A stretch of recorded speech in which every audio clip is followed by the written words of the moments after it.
ఈ రాష్ట్రానికి పట్టిన చీడ, ఈ చీడ వల్ల తెలంగాణ ప్రజలకు అన్యాయం జరుగుతూ ఉన్నది, వీళ్ళ ప్రాణాలకు ప్రమాదం వచ్చిన పరిస్థితి ఉన్నది అని చెప్పి BRS party social media handle ద్వారా వచ్చిన ఒక పోస్టును ఈయన రీట్వీట్ చేస్తాడు. రీట్వీట్ చేస్తే ఆయన మీద కేసు పెట్టిండ్రు. సెక్షన్ 67 ఐటీ యాక్ట్ పెట్టిండ్రు. అసలు సెక్షన్ 67 ఐటీ యాక్ట్ ఎప్పుడు పెట్టాలి? ఏవైనా అశ్లీలమైన విషయాలు, మహిళలను పురుషులను అగౌరవపరిచే విషయాలు, మరి ముఖ్యంగా అశ్లీలమైన విషయాలు, it clearly talks about obscenity. Any electronic material which perpetrates obscenity which is aim to damage the reputation of a person with obscene material, then 67 IT Act has to be booked. అశ్లీలమైన, సభ్య సమాజం భరించలేని ఈ అశ్లీలమైన విషయాలు ఏవైతే ఉన్నాయో వాటికి సంబంధించిన section 67 IT act. ఆ సెక్షన్ 67 IT యాక్ట్ ఈరోజు బీఆర్ఎస్ నాయకుల మీద, బీఆర్ఎస్ కార్యకర్తలు ఎడాపెడే విచ్చల విడిగా పెడుతున్నారు. ఈరోజు వీళ్ళ పిచ్చి ఎంత దాకా పోయిందంటే, తెలంగాణ ప్రజలు జాగ్రత్తగా గమనించాలి. 2023లో దేశంలోనే మొట్టమొదటిసారిగా కేటీఆర్ గారి ఆలోచనల మేరకు, వారి నాయకత్వంలో తెలంగాణ సైబర్ సెక్యూరిటీ బ్యూరో అనే ఒక కొత్త ఆర్గనైజేషన్ పెట్టినారు. చాలా మార్గదర్శనంతో, గొప్ప ఆలోచనతో తెలంగాణలో ప్రజలు సురక్షితంగా ఉండాలి, తెలంగాణలో పనిచేసే కంపెనీల డేటా సురక్షితంగా ఉండాలి, తెలంగాణ ప్రజల మీద ఎలాంటి సైబర్ క్రైమ్ జరగకూడదు, తెలంగాణ ప్రజలు నిరంతరం అప్రమత్తంగా ఉండాలి, తెలంగాణ మీద ఎలాంటి పాశ్చాత్య దేశం కూడా దాడి జరపకూడదు అని చెప్పి తెలంగాణ సైబర్ సెక్యూరిటీ బ్యూరో పెట్టిండ్రు 2023లో. ఈ 2023లో పెట్టిన సైబర్ సెక్యూరిటీ బ్యూరో నా దగ్గర ఉంది, నేను క్లియర్గా ఇప్పుడు మన కళ్ళ ముందర కనిపిస్తుంది. ఈ సైబర్ సెక్యూరిటీ బ్యూరో వాళ్ళ ఎయిమ్ అండ్ ఆబ్జెక్టివ్ ఏంటి, వాళ్ళ మిషన్ ఏంటి? ఒక్కటే, ఈ తెలంగాణలో పబ్లిక్ కానీ, పబ్లిక్ ఇన్స్టిట్యూషన్స్ కానీ సైబర్ థ్రెట్స్ నుంచి కాపాడాలి. రేపు నార్త్ కొరియా నుంచో, లేకపోతే చైనా నుంచో, లేకపోతే పాకిస్తాన్ నుంచో, లేకపోతే ఇంకెక్కడో ఆఫ్రికా నుంచో మన రాష్ట్రంలో ఉండే ఐటీ కంపెనీల మీద కానీ, మన గవర్నమెంట్ మీద కానీ, national informatics centre, digital infrastructure పక్కనే కూతవేటు దూరంలో ఉండే పోలీస్ కమాండ్ అండ్ కంట్రోల్ సెంటర్లోనే ఉంటుంది సైబర్ సెక్యూరిటీ బ్యూరో. ఈరోజు ఇక్కడ మనం మాట్లాడుతున్నాం, అక్కడ రేవంత్ రెడ్డి మాట్లాడుతున్నాడు. సో ఆ సైబర్ సెక్యూరిటీ బ్యూరో ఈ డిజిటల్ ఇన్ఫ్రాస్ట్రక్చర్ను కాపాడడం కోసం పెట్టిండ్రు. అదేవిధంగా సామాన్య ప్రజలు ఈ సైబర్ క్రైమ్స్ నుంచి మోసపోకుండా, అది ఆన్లైన్ ఫ్రాడ్ కావచ్చు, అదేవిధంగా డిజిటల్ ఫ్రాడ్ కావచ్చు, అదేవిధంగా మరి బెట్టింగ్ ఫ్రాడ్ కావచ్చు, క్రిప్టో ఫ్రాడ్స్ కావచ్చు, స్టాక్ మార్కెట్ ఫ్రాడ్స్ కావచ్చు, పిగ్ బుచరింగ్ కావచ్చు, డేటింగ్ ఫ్రాడ్స్ కావచ్చు, స్టాక్ మార్కెట్ స్కామ్స్ కావచ్చు, డిజిటల్ అరెస్ట్ స్కామ్స్ కూడా కావచ్చు. వీటన్నిటి నుంచి నిరంతరం ప్రజల్ని అప్రమత్తం చేసి ప్రతి కంపెనీకి కూడా సెక్యూరిటీ ఫైర్ వాల్స్ కరెక్ట్గా ఉన్నాయా లేదా, ఎందుకంటే వేల కోట్ల రూపాయల ట్రాన్సాక్షన్స్ జరుగుతూ ఉంటాయి, లక్షలాది మంది, కోట్లాది మంది ప్రజల జీవితాలు వీటి మీద ఆధారపడుతున్నాయి. వీటి గురించి మనం కాపాడే, రాబోయే రోజుల్లో ప్రపంచం అంతా డిజిటైజ్ కాబోతున్నదన్న ఒక గొప్ప దార్శనికతతోని కేటీఆర్ గారు పెట్టారు ఈ తెలంగాణ సైబర్ సెక్యూరిటీ బ్యూరో. కానీ ఈరోజు తెలంగాణ ప్రజలు తెలుసుకోవాల్సిన విషయం ఏంటంటే, ఈ సైబర్ సెక్యూరిటీ బ్యూరోను రేవంత్ రెడ్డి హోంమంత్రిగా ఉండి ఈ సైబర్ సెక్యూరిటీ బ్యూరోను ఈ చిన్న సోషల్ మీడియా యాక్టివిస్టుల మీద పోలీస్ కేసులు పెట్టడానికి వాడుతూ ఉన్నారు. అది కూడా ఎంత ఘోరం అంటే, సువమోటో ఆ కానిస్టేబుళ్లకు వాళ్ళు ఏం చేస్తున్నారో కూడా తెలియదు. వాళ్ళు కన్నీరు ముండేరుగా ఏడుస్తూ ఉన్నారు. మమ్మల్ని పెట్టమంటున్నారు, మమ్మల్ని ఈ ఎఫ్ఐఆర్ రాయమంటున్నారు, మేము రాస్తూనే ఉన్నాం. వాళ్ళు ఏం రాస్తున్నారో వాళ్ళకు తెలియదు. వాళ్ళకు ఒకటి మెసేజ్ వస్తుంది, ఆ మెసేజ్ను కాపీ పేస్ట్ చేస్తున్నారు, పేస్ట్ చేసి దాన్ని ఎఫ్ఐఆర్గా మారుస్తూ ఉన్నారు. అసలు సైబర్ సెక్యూరిటీ బ్యూరో చేయాల్సిన పని ఏంటి? ఈ రాష్ట్రంలో ప్రజలను డిజిటల్ ఫ్రాడ్స్ నుంచి రక్షించాలి కదా. ఈ రాష్ట్రంలో కంపెనీలను డిజిటల్ ఫ్రాడ్స్ నుంచి, అటాక్స్ నుంచి, హ్యాకింగ్స్ నుంచి రక్షించాలి కదా. ఈ రాష్ట్రంలో గవర్నమెంట్ డిజిటల్ ఇన్ఫ్రాస్ట్రక్చర్ను సురక్షితంగా ఉంచాలి కదా. ఈ రాష్ట్రంలో నేను ఇంతకుముందు చెప్పిన ఫ్రాడ్స్ అన్నిటి మీద, ప్రజల మీద క్రైమ్స్ కాకుండా చూడాలి కదా. ఇలా మనం డేటా చూస్తే, క్రైమ్ రికార్డ్స్ బ్యూరో డేటా చూస్తే, డీజీపీ గారి ప్రెస్ కాన్ఫరెన్స్ కూడా చెప్పారు, పోయిన సంవత్సరం ఈ రాష్ట్రంలో 43% సైబర్ క్రైమ్స్ పెరిగినాయి. మరి సైబర్ క్రైమ్స్ తగ్గించాల్సిన బాధ్యత ఎవరిది? సైబర్ సెక్యూరిటీ బ్యూరోది. వీళ్ళకు లక్షల రూపాయలు, కోట్ల రూపాయల శాలరీ వస్తూ ఉన్నది. సీనియర్ మోస్ట్ ఐపీఎస్ ఆఫీసర్లు ఉంటారు. మా అధినాయకులు కేసీఆర్ గారు ఎవ్వరు, ఏ ఆఫీసర్ పేరు కూడా మనం తీసుకోకూడదు, మనకు ఆఫీసర్లు శత్రువులు కాదు, మనం వ్యవస్థలో ఉండే లోపాల గురించే మాట్లాడాలని చెప్పినారు. కాబట్టి మేము ఏ ఆఫీసర్ గురించి మాట్లాడడం లేదు. కానీ ఈరోజు సైబర్ క్రైమ్స్ కంట్రోల్ చేయాల్సిన బాధ్యత ఎవరిది ఉంది? సైబర్ సెక్యూరిటీ బ్యూరోది ఉంది. ఈ సైబర్ సెక్యూరిటీ బ్యూరోలో ఉండే ఆఫీసర్లందరూ ఈరోజు చేస్తున్న పనేంది? టీఆర్ఎస్ నాయకుల మీద అక్రమంగా కేసులు పెట్టడం మాత్రమే చేస్తున్నారు. వీళ్ళు ఇంకా ఏమీ చేస్తలేరు, సుమోటో చేస్తున్నారు. ఇంకా రెండవది, ఈ ఎఫ్ఐఆర్లో చాలా చోట్ల కూడా ఒక కొత్త పదం కనిపెట్టినారు వీళ్ళు, సైబర్ పెట్రోలింగ్ అని. చాలా మంచిగా ఉంది, సైబర్ పెట్రోలింగ్ కనిపెట్టినారు. నేను ఇవాళ రేవంత్ రెడ్డి గారిని అడుగుతున్నా, అయ్యా మీ cyber security bureau cyber patrolling చేస్తున్నది, మరి సైబర్ పెట్రోలింగ్ చేస్తున్నప్పుడు బీఆర్ఎస్ నాయకులు, కాంగ్రెస్ ఈ రాష్ట్రానికి పట్టిన చీడ, ఈరోజు ప్రతి చోట కూడా కుంభకోణాలు జరుగుతున్నాయి, రైతులు కన్నీళ్లతో ఏడుస్తూ ఉన్నారు అని చెప్పి ఏవైతే వీడియోలు ఉన్నాయో, ఆ స్టేట్మెంట్లు ఉన్నాయో అవి మాత్రమే మీకు కనిపిస్తున్నాయి. మీరు గాంధీ భవన్ దగ్గర కళ్ళు మూసుకుంటున్నారు, బీజేపీ ఆఫీస్ దగ్గర కళ్ళు మూసుకుంటూ ఉన్నారు, కాంగ్రెస్ ఎంపీలు పెట్టిన ఘోరమైన పోస్టులు కళ్ళు మూసుకుంటూ ఉన్నారు. నేను సైబర్ సెక్యూరిటీ బ్యూరో, మీరు నిజంగా సైబర్ పెట్రోలింగ్ చేస్తుంటే మీకు బీఆర్ఎస్ సోషల్ మీడియా హ్యాండిల్సే కనిపిస్తున్నాయా? ఇలా రేవంత్ రెడ్డి సైన్యం చూడండి ఎంత ఘోరంగా కేటీఆర్ గారి మీద ఘోరంగా మీమ్స్ తయారు చేసి, అదేవిధంగా కేసీఆర్ గారి మీద ఘోరంగా మీమ్స్ తయారు చేసి, అదేవిధంగా ఇంకా ఘోరమైన విషయాలు ఇంకా చెప్పలేము. కేటీఆర్ గారి మీద తెలంగాణ కాంగ్రెస్ ఆటో రాముడు అని చెప్పి ఒకటి, అదేవిధంగా రేవంత్ సైన్యం, అదేవిధంగా కిరణ్ కుమార్ చామల్ అయిన ఎంపీ ఎంత ఘోరమైన కామెంట్స్ చేస్తున్నారు చూడండి. అదేవిధంగా నిన్నగాక మొన్న రేవంత్ రెడ్డి గారిని, కేసీఆర్ గారిని పోలుస్తూ ఘోరంగా మనుషుల రెప్యుటేషన్ దెబ్బతీసే విధంగా తెలంగాణ కాంగ్రెస్ డైరెక్ట్గా సోషల్ మీడియా హ్యాండిల్లో చేస్తున్నది. అదేవిధంగా ఈ గౌతమ్ ఇది ఒక సోషల్ మీడియా యాక్టివిస్ట్, రైతుల బాధలన్నీ, రైతుల కష్టాలు, కన్నీళ్ళన్నీ కూడా ప్రజలకు చెప్పే ప్రయత్నం రాజ్యాంగబద్ధంగా ఆర్టికల్ 19 ఇచ్చిన హక్కులతోని ఈయన చెప్తా ఉన్నాడు. ఈయన మీద ఎంత ఘోరంగా రాస్తారు, బాలిక అత్యాచారం కేసులో కేటీఆర్ ప్రధాన అనుచరుడు, ఇదా మీరు చెప్పేది? మరి వీళ్ళ మీద ఎందుకు యాక్షన్ తీసుకుంటలేరు? Telangana Congress social media activist కదా ఈయన, ఈ గౌతమ్ పోతగోని పోయి సైబర్ క్రైమ్ పోలీస్ స్టేషన్లో కేసు పెడితే కనీసం అక్నాలెడ్జ్మెంట్ కూడా ఇవ్వలేదు. Then where is your cyber policing? అదేవిధంగా మన్నే క్రిషాంక్, ఈయన మీద ఎన్నో అక్రమ కేసులు పెట్టిండ్రు. ఈయన ఉస్మానియా యూనివర్సిటీలో స్కాలర్, ఎన్నో అక్రమ కేసులు పెట్టిండ్రు. ఈయన మీద ఏమని రాసిండు? పిల్లలు ఉన్నారు కదరా బాబు, ఇంత గలీజ్ దందాలు చేస్తే బతికేందుకని వెన్నెల కిషోర్ అని చెప్పేసి అవుతానో రాసిండ్రు. ఈయన కంప్లైంట్ చేస్తే దాని మీద కూడా కేసులు లేదు. అదేవిధంగా కేసీఆర్ గారిని తెలంగాణ రావడంలో అత్యంత కీలకమైన భూమిక పోషించి తెలంగాణకు తొలి ముఖ్యమంత్రి అయిన కేసీఆర్ గారిని ఎంతో ఘోరమైన లాంగ్వేజ్తోని ఈ కాంగ్రెస్ డైరెక్ట్గా సోషల్ మీడియా హ్యాండిల్స్లో చేస్తున్నారు. దెన్ నేను ఇవాళ సైబర్ సెక్యూరిటీ బ్యూరో అధికారులను ఓపెన్గా అడుగుతున్నా, ఎక్కడుంది ఫెయిర్నెస్? మీరు రాశారు ఇవాళ సైబర్ సెక్యూరిటీ బ్యూరో ఉన్నతాధికారి రాశారు, ఏమని రాశారు? Hour machine is to create a secure digital environment through transparent, unbiased and efficient practices supported by cutting edge technology అన్నారు.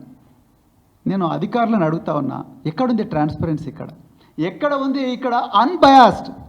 ప్రతి క్షణం కూడా బయాసే ఉన్నది. లేకపోతే ఈ బీజేపీ సోషల్ మీడియా హ్యాండిల్స్ మీద కానీ, కాంగ్రెస్ సోషల్ మీడియా హ్యాండిల్స్ మీద కానీ, అఫీషియల్ సోషల్ మీడియా హ్యాండిల్స్ మీద కానీ ఇంతవరకు ఒక్క కేసు కూడా పెట్టలేదు కదా మీరు. మరి where is cyber patrolling? Cyber patrolling అంతా గోల్ని తెలంగాణ భవన్ మీద, తెలంగాణ భారత రాష్ట్ర సమితి కార్యకర్తల మీద వాళ్ళు స్టేటస్ పెట్టుకుంటే మీరు పోలీసుని పిలిపిస్తున్నారు. రీట్వీట్ చేస్తే పోలీస్ స్టేషన్ పిలిపిస్తున్నారు, ఫేస్బుక్ పోస్ట్ పెట్టుకుంటే పోలీస్ స్టేషన్లకు పిలిపిస్తున్నారు. 35(3) BNSS కింద బెయిల్ ఇచ్చే అవకాశం ఉన్నా కూడా పోలీస్ స్టేషన్లో పిలిపిస్తున్నారు. రాత్రి 2 గంటలకు మేజిస్ట్రేట్ ముందర ప్రొడ్యూస్ చేస్తున్నారు బెయిల్ ఇచ్చే అవకాశం ఉన్నప్పటికీ కూడా. మరి ఎక్కడుంది సైబర్ పెట్రోలింగ్? ఇదేనా సైబర్ పెట్రోలింగ్ అంటే? ఇదేనా ఫెయిర్నెస్ అంటే?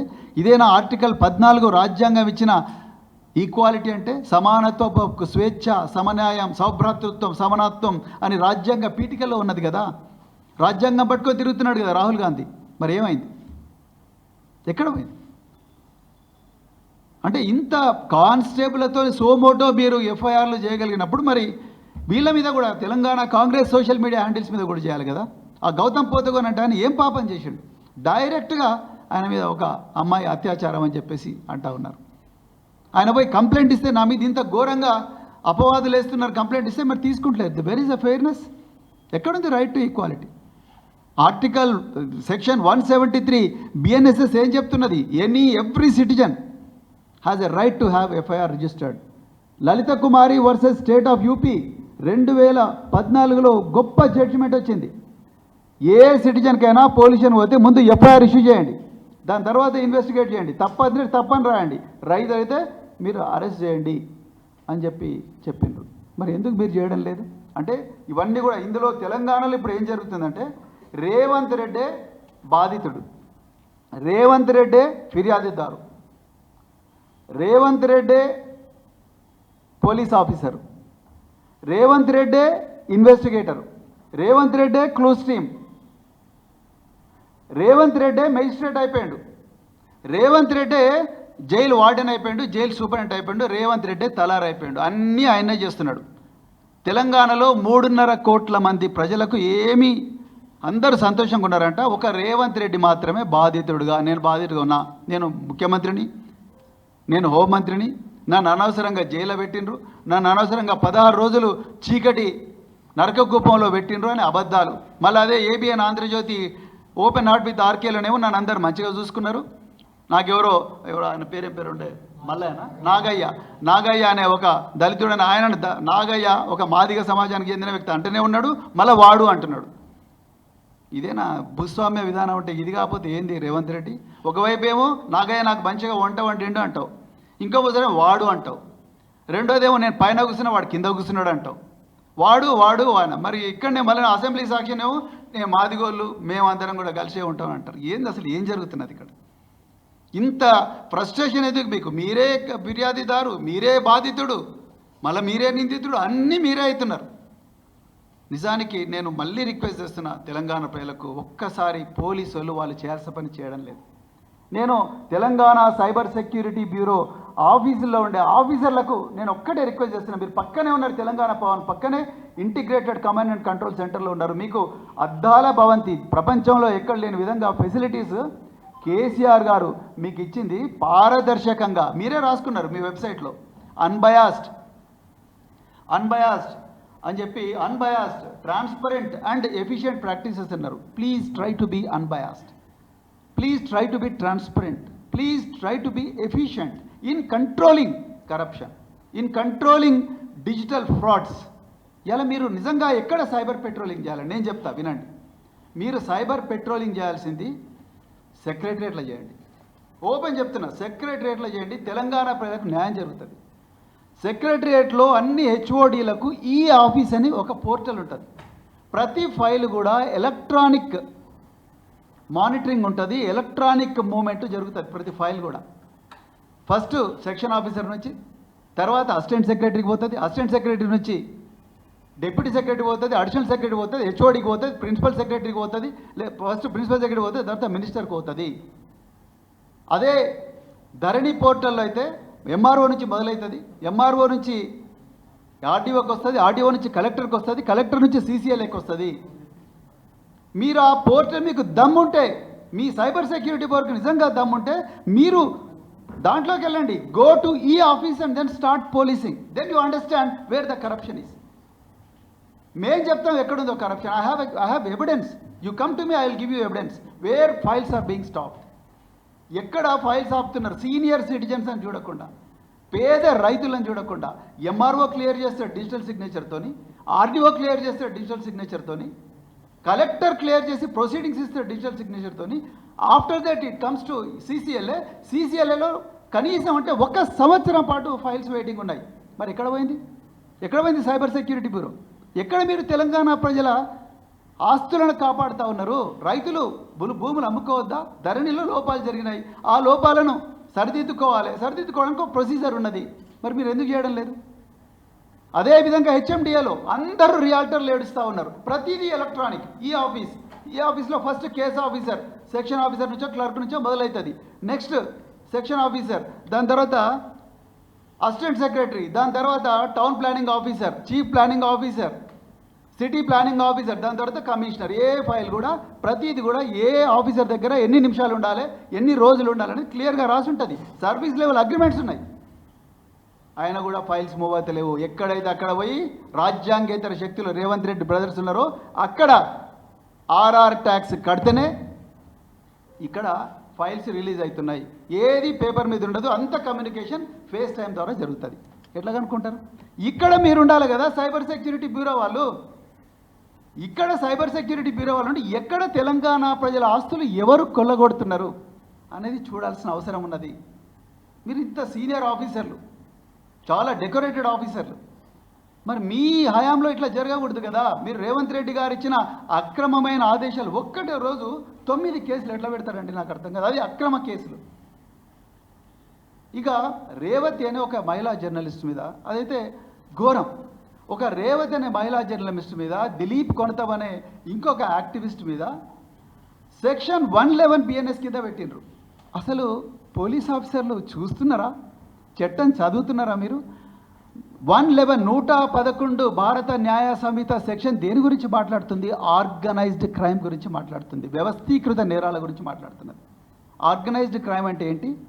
హ్యూమన్ ట్రాఫికింగ్, మానవులను అక్రమంగా సరిహద్దులు దాటించడం, వాళ్ళని ఎక్స్ప్లాయిట్ చేయడం, కంబోడియా తీసుకుపోవడం, లేకపోతే థాయిలాండ్ తీసుకుపోవడం, లేకపోతే అమెరికా తీసుకుపోవడం, లాటిన్ అమెరికా తీసుకుపోవడం, వాళ్ళతో చేయరాని పనులు చేయించడం, డ్రగ్స్ స్మగ్లింగ్ చేయించడం, ఆన్లైన్ ఫ్రాడ్స్ చేయడం, అదేవిధంగా గంజాయి స్మగ్లింగ్ చేయించడం, ఇంకా చాలా అంటే కిడ్నాపింగ్ చేయించడం, రాబరీ చేయించడం, అదేవిధంగా ల్యాండ్ గ్రాబింగ్ రెగ్యులర్గా చేయించడం, అదేవిధంగా మరి వెపన్స్ చేయడం, ప్రాస్టిట్యూషన్ నడిపించడం, ర్యాన్సమ్ కోసం డబ్బుల కోసం కిడ్నాపులు చేయడం, వేధించడం, ఇవి ఆర్గనైజ్డ్ క్రైమ్. చాలా క్లియర్గా చెప్తా ఉంది సెక్షన్ బిఎన్ఎస్.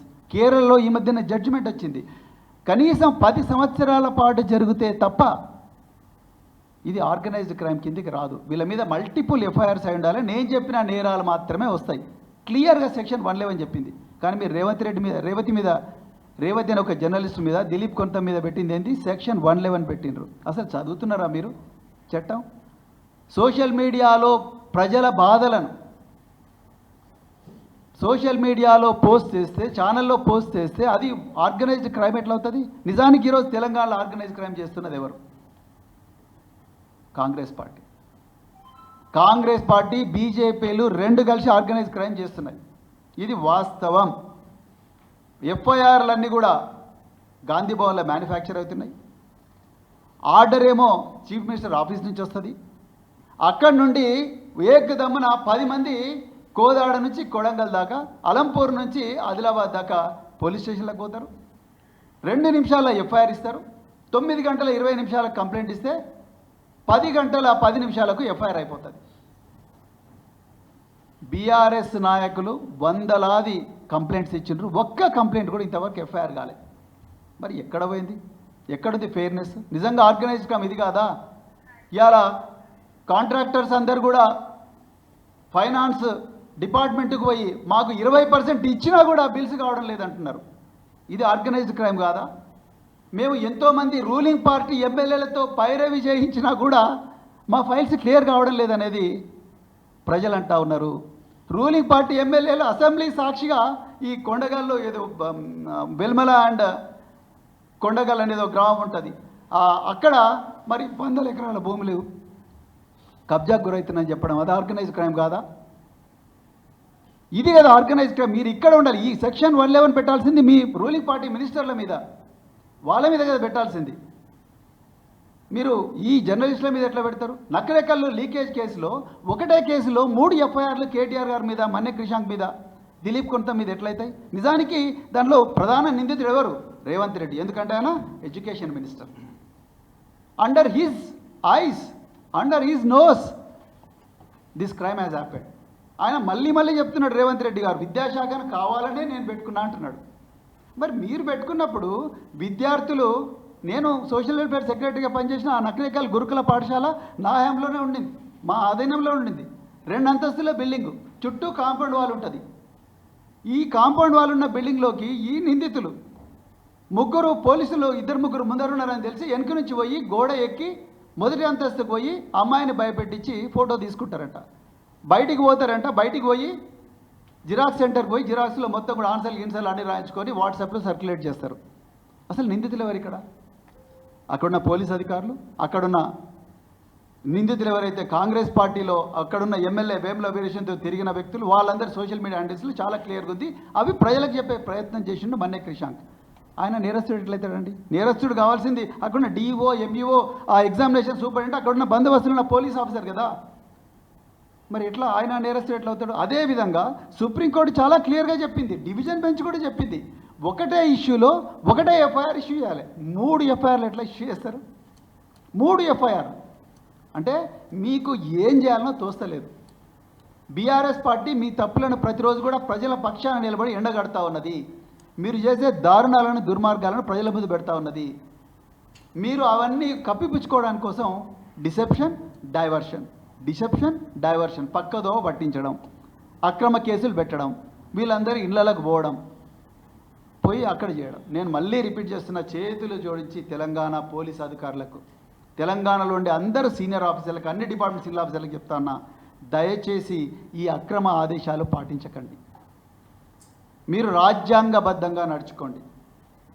మళ్ళీ చెప్తున్నాం, మీరు ఎవరైతే పారదర్శకంగా మీ వృత్తి చేస్తారో, ప్రజల ప్రయోజనాలే పరమావధిగా వాళ్ళ ప్రయోజనాలు గుండెలో పెట్టుకొని మీరు పని చేస్తారో, మిమ్మల్ని అందరినీ కూడా రాబోయే బీఆర్ఎస్ ప్రభుత్వం మళ్ళీ గుర్తిస్తుంది. మీరు మాకు సాయం చేయమని మేము అంటలేము, దయచేసి we're not going to ask that. We're the last persons, we're the last party to ask you to do us a favor. No, we don't want any favor. The greatest favor that you can do as officers is to maintain transparency, maintain fairness, be impartial. పారదర్శకంగా, నిష్పక్షపాతంగా ప్రజల ప్రయోజనాలు పరమావధిగా పెట్టుకొని పనిచేయండి. ఈ ప్రభుత్వం మిమ్మల్ని సస్పెండ్ చేయొచ్చు, ఈ ప్రభుత్వం మీ మీద అక్రమంగా ఛార్జ్ మెమోలు ఇవ్వచ్చు, ఈ ప్రభుత్వం మిమ్మల్ని జైలుకు పంపించవచ్చు కాక, కానీ జైలు కంటే గుర్తుకొచ్చింది ఆ గొర్రెల స్కామ్లో ఆ హెచ్ఓడి, ఆయనకు నెక్స్ట్ డే ప్రమోషన్ వస్తుంది. పాపం గిరిజనుడు ఆయన, కొడంగల్ నియోజకవర్గం, రేవంత్ రెడ్డి నియోజకవర్గమే. ఏ ఉట్టి పుణ్యానికి జైల్లో 52 రోజులు వేసిండ్రు. 52 రోజులు వేసిన ఆయన ఇంట్లో ఒక్క పైసా దొరకలేదు. పోలీసులు కనీసం ఆయన ఇంటికి కూడా పోలేదు. 52 రోజులు జైల్లో పెట్టిండ్రు. ఎందుకు అంటే వాళ్ళకి మాట్లాడేటోడు ఎవరు లేడు, ఏమి ఒక్క పైసా కూడా రికవర్ కాలేదు. అలాంటి పరిస్థితి ఉన్నది. అందుకొరకు మీరెవ్వరు కూడా ఆఫీసర్లు, దయచేసి మీరెవ్వరు కూడా ఎవరికి భయపడాల్సిన అవసరం లేదు. మీరు బాగా పనిచేయండి, పారదర్శకంగా పనిచేయండి. మీరు ఎవరు తప్పు చేస్తే వాళ్ళ మీద కేసు, మేము తప్పు చేస్తే మా మీద కేసులు పెట్టండి. కానీ కాంగ్రెస్ వాళ్ళు తప్పులు చేస్తే కళ్ళు మూసుకొని వాళ్ళను మీరు గుండెలో పెట్టుకొని కాపాడుకుంటే మాత్రం ప్రజలు చూస్తూ ఊరుకోరు. బీజేపీ వాళ్ళు తప్పులు చేస్తే వాళ్ళను కూడా మీరు కేసులు పెట్టాలి. అప్పుడే ఫెయిర్నెస్ అనేది ఉంటుంది, అప్పుడే జనాలు నమ్ముతారు. అప్పుడు రాబోయే బీఆర్ఎస్ ప్రభుత్వం మీకు యాక్సిలరేటెడ్ ప్రమోషన్లు ఇచ్చే ప్రయత్నం కూడా చేస్తుంది. మిమ్మల్ని అందరికీ కేసీఆర్ గారి మెడల్స్ ఇస్తాం, మీరు మంచిగా పనిచేస్తారు, పారదర్శకంగా పనిచేయండి. తెలంగాణ మెడల్స్ ఇస్తాం. మా అందరికీ అప్పుడు 2017లో చాలామంది ఆఫీసర్లకు తెలంగాణ ఎక్సలెన్స్ అవార్డ్స్ ఇచ్చిండ్రు. ఇంత గొప్ప గౌరవం దక్కుతుంది మీరు పారదర్శకంగా పనిచేస్తే. మీరు ఇప్పటిలాగానే వాళ్ళు అక్కడ గాంధీ భవన్ల కంప్లైంట్ మ్యానుఫ్యాక్చర్ కాగానే మీరు పోయి పోలీస్ స్టేషన్లో కంప్లైంట్ చేసి గుడ్డిగా సుమోటో కేసులు పెడితే రాబోయే రోజుల్లో తీవ్రమైన పరిణామాలు ఉంటాయి. మీరు రిటైర్ అయినా, మీరు ట్రాన్స్ఫర్ అయినా ఎఫ్ఐఆర్ మాత్రం మీరు చించేయలేరు. మీరు చించేయాలనుకున్న కోర్టులో ఎఫ్ఐఆర్ ఉంటుంది. Everything is digitised. మా ప్రభుత్వం వచ్చిన తర్వాత మేము ఈ రికార్డులు అన్నింటిలోకి పోతాం. పోయిన తర్వాత ఈ అక్రమాల మీద, ఈ పోలీసు రేవంత్ రెడ్డి ఆదేశాలకు ఈ దారుణాల మీద ఎవరైతే పోలీస్ ఆఫీసర్లు ఉన్నారో, ఉదాహరణకు సిద్దిపేట కమిషనర్ ఆఫ్ పోలీస్, మీరు ఇలా సోమోటో పెట్టిర్రు మేడం. మీరు సోమోటో పెట్టి ఒక సోషల్ మీడియా యాక్టివిస్ట్ మీద చేయని నేరానికి అతని మీద మీరు కేసు పెట్టారు. కానీ హరీష్ రావు గారిని, కేటీఆర్ గారిని పెట్రోలు పోసి చంపుతామన్న మైనంపల్లి హనుమంతరావు మీద మీరు ఇంతవరకు ఎఫ్ఐఆర్ బుక్ చేయలేదు. This we will remember. మేము రిక్వెస్ట్ చేసినా మీరు ఏం చేశారు? పబ్లిక్ ప్రాసిక్యూటర్కి పంపించి లీగల్ ఒపీనియన్ తీసుకుని సివిల్ కేసు అన్నారు. ఒక మనిషి ఇంకొక మనిషిని పెట్రోల్ పోసి చంపుతామంటే సివిల్ కేసు ఎట్లయితుంది మేడం? డీజీపీ గారిని కూడా రిక్వెస్ట్ చేస్తున్నాం. మా అగ్రనాయకులు, మా సీనియర్ నాయకులు హరీష్ రావు గారు 6 మంది ఎమ్మెల్యేలు కలిసి డీజీపీ గారి దగ్గరికి పోయినారు. పోయి ఈ విధంగా 35(3) BNSSలో స్టేషన్ బెయిల్ ఇవ్వాల్సి వచ్చినా ఈరోజు మాకు స్టేషన్ బెయిల్ ఇవ్వడం లేదు అని చెప్పి రిప్రజెంట్ చేసినా కూడా మాకు ఇంతవరకు యాక్షన్ లేదు. So we're going to remember all these things. రాబోయే బీఆర్ఎస్ ప్రభుత్వంలో తప్పకుండా ఒక ట్రిబ్యునల్ వేస్తాం. ట్రిబ్యునల్ వేసి ఏ అధికారులు అయితే చట్టాన్ని ఉల్లంఘించి రాజ్యాంగం ఇచ్చిన ప్రాథమిక హక్కులు ఆర్టికల్ 14, ఆర్టికల్ 19, ఆర్టికల్ 20, ఆర్టికల్ 21 జీవించే హక్కును హరించే ప్రయత్నం చేసినరో, చట్టం చెప్పకుండా చట్టాన్ని అతిక్రమించి పనిచేసినరో, రేవంత్ రెడ్డి ఆఫీస్ చెప్పిన అక్రమ ఆదేశాలను పాటిస్తూ ప్రజల జీవితాలతో ఆడుకునే ప్రయత్నం చేసినరో, ఆ ఆఫీసర్లు భారీ మూల్యం చెల్లించుకునే ప్రమాదం ఉన్నది. నేను వారి కుటుంబాలకు ప్రత్యేకించి చేతులు జోడించి నేను కోరుకుంటున్నా, మళ్ళీ మీ ఇళ్లలో చెప్పండి, దయచేసి ఈ పనులు చేయకమని చెప్పండి. మీరు మాకు ఫేవర్ చేయాల్సిన అవసరం లేదు. మళ్ళీ చెప్తున్నా, we don't need any favour from you.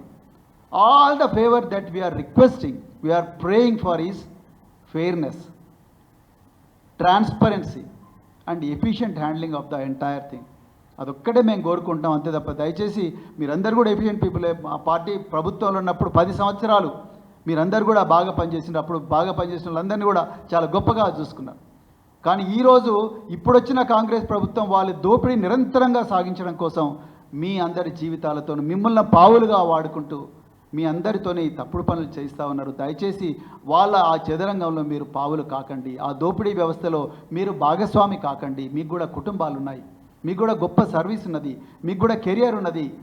అందుకొరకు మళ్ళొకసారి రిక్వెస్ట్ చేస్తూ ఈరోజు తెలంగాణ సైబర్ సెక్యూరిటీ బ్యూరో రాజకీయ ప్రయోజనాల కోసం రేవంత్ రెడ్డి ప్రభుత్వం వాడుకుంటున్న విధానాన్ని ఖండిస్తూ అదేవిధంగా ఈ కేసులన్నీ కూడా వెంటనే ఉపసంహరించుకోవాలని చెప్పేసి రిక్వెస్ట్ చేస్తూ మరొకసారి ఈ Telangana cyber security bureau, Telangana ప్రజలు ఎక్కడైతే బాధల్లో ఉన్నారో ఆ బాధల కారకులైన ఈ మినిస్ట్రీలు ఎవరైతే ఉన్నారో ఆ మినిస్ట్రీలలో పెట్రోలింగ్ చేయాలని, సెక్రటరియట్ కారిడార్లో పెట్రోలింగ్ చేయాలని, మంత్రుల ఇళ్ళ దగ్గర పెట్రోలింగ్ చేయాలని, సెక్రటరియట్ చుట్టూన్న హోటళ్ళల్లో పెట్రోలింగ్ చేయాలని, మంత్రుల ఓఎస్డీలు పిఎస్లు చేస్తున్న దుర్మార్గాల దగ్గర పెట్రోలింగ్ చేయాలని, గాంధీ భవన్ ముందర పెట్రోలింగ్ చేయాలని, బీజేపీ ఆఫీస్ ముందర పెట్రోలింగ్ చేయాలని చెప్పేసి డిమాండ్ చేస్తూ ఈ పత్రికా సమావేశాన్ని ముగిస్తున్నాం. జై తెలంగాణ.